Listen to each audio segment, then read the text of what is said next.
Supreme court में press association of supreme court की तकरीब से खिताब करते हुए अटॉर्नी जनरल खालिद जावेद ने कहा कि रिकॉर्डिंग केस पाकिस्तान की माशी बका का मुकदमा है। केस हार गए तो पाकिस्तान के बैनुल अक़वामी असासों को खतरात लाहक हो जाएंगे। हमारी भरपूर कोशिश है कि रिकॉर्डिंग केस में पाकिस्तान के हक में आने वाला हुक्म इम्तना मुस्तकिल हो जाए। जुल्फकार अली भुट्टो केस हो या परवेज मुशर्रफ गद्दारी केस, दयानतदारी के साथ अदालती मावनत करूंगा।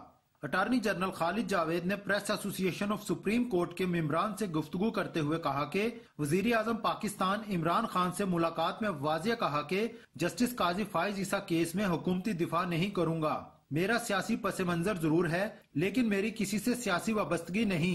वजीर आजम की तरजीहात में पाकिस्तान के खिलाफ चलने वाले बैनुल अक़वामी मुकदमात हैं। पाकिस्तान के साबका कबायली इलाकों में कायम हिरासती मुराकज के मुकदमे से मुतालिक पूछे गए सवाल पर अटॉर्नी जनरल ने जवाब दिया कि मैं किसी मुकदमे को तूल देने या दबाने के हक में नहीं हूँ। मैंने वजीर आजम पाकिस्तान को जिन जेर समात मुकदमात की तरजीही बुनियाद पर समात बारे फहरिस्त दी है, इनमें हिरासती मुराकज का मुकदमा भी शामिल है। दरख्वास्त गुजार जस्टिस काजी फाइज ईसा की इज्जत सब पर लाजिम है। मुझे एक दरख्वास्त गुजार की तरफ से जस्टिस काजी फाइज ईसा केस में बतौर वकील पेश होने के लिए कहा गया था। रिकॉर्डिंग केस में पाकिस्तान मुश्किल सूरत हाल से दो चार है।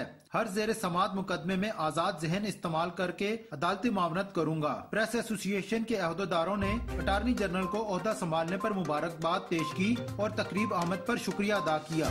Voice of Urdu news.